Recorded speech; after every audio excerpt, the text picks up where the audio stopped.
So my executive summary reads as follows. Using a matrix model to weave career-based skill building into course content makes it easier for instructors to create synergy between learning outcomes and career skills by increasing learning productivity that results in externalities viewed as positive by potential employers. I know I slipped a little bit too much into the academics there. Let's talk about that just for a second. Synergistic positive externalities. Now that's a big word, so we just break that down. Now this is a lesson that you can add to career building success. Just break things down for people so they can understand it. What's more important is to have your students understand what's going on. For example, I teach corporate finance and they have to do some math in their net present values, IRR, etc. I would never ever let them just put an answer down as $114 million or whatever the answer is. They always have to explain it in words as if they were explaining it to someone who doesn't understand what a net present value is or what the answer means. So explaining it is really important. So in this case, I'm just going to quickly say synergistic parts that work together accomplish more than they could alone, which is a positive externality provides benefits enjoyed by a third party. In this case, career success, building skills. The external party is, of course, the employer because they're benefiting from these skills. And, of course, the synergistic parts working together are the lessons that are course content, calculating the net present value, for example. And then the other part that adds to it is being able to apply it or communicate it or write it down or present it. All of the other things that make career success possible. So one is you have to be able to figure out 111, which is in part of that Facebook problem. But more than that, you have to express it. The problem in the Facebook situation was not just to find 111.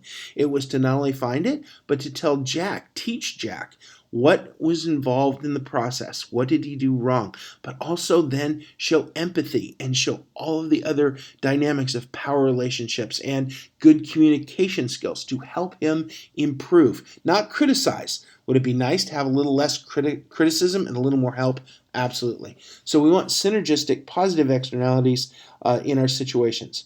Now, we can put this into any course topic we want. We typically look at subject matter and try to test to see if they've, quote, learned anything. And of course, we use Bloom's taxonomy to make sure we don't use the word, you're going to learn this. We need to be able to measure it. So we use Bloom's active verbs, and there's a ton of them. You obviously don't need to go through them all here. There are different levels of verbs, knowledge, application, analysis, create, etc. We all know this, but there's also and here's some examples of it.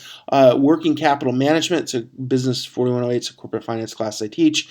So we explain the difference between calculating operating cash flow and the cash cycle, compare and contrast different forms of long-term financing, prepare a cash budget.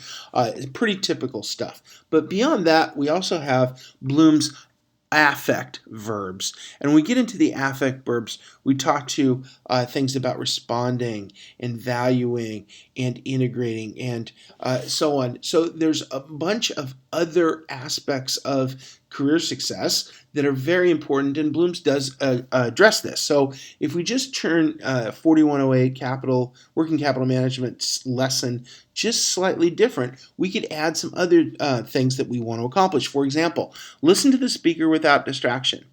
Now, do you believe that any employer out there would value an employee that listens?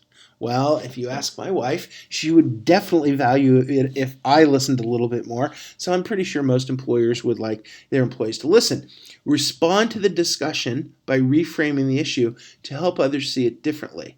That is absolutely crucial to be able to understand. Is it like this? Well, is it also like this? That's awesome. Raise new issues to expand thinking about the problem. Relate this case study to similar current events that are going on outside. Revise your conclusion based on new evidence. These are all critical thinking and so on. These are Bloom's affect taxonomy. So instead of just using the verbs that we're used to, which is describe, discuss, compare, and contrast, we can also use the affect version of Bloom's.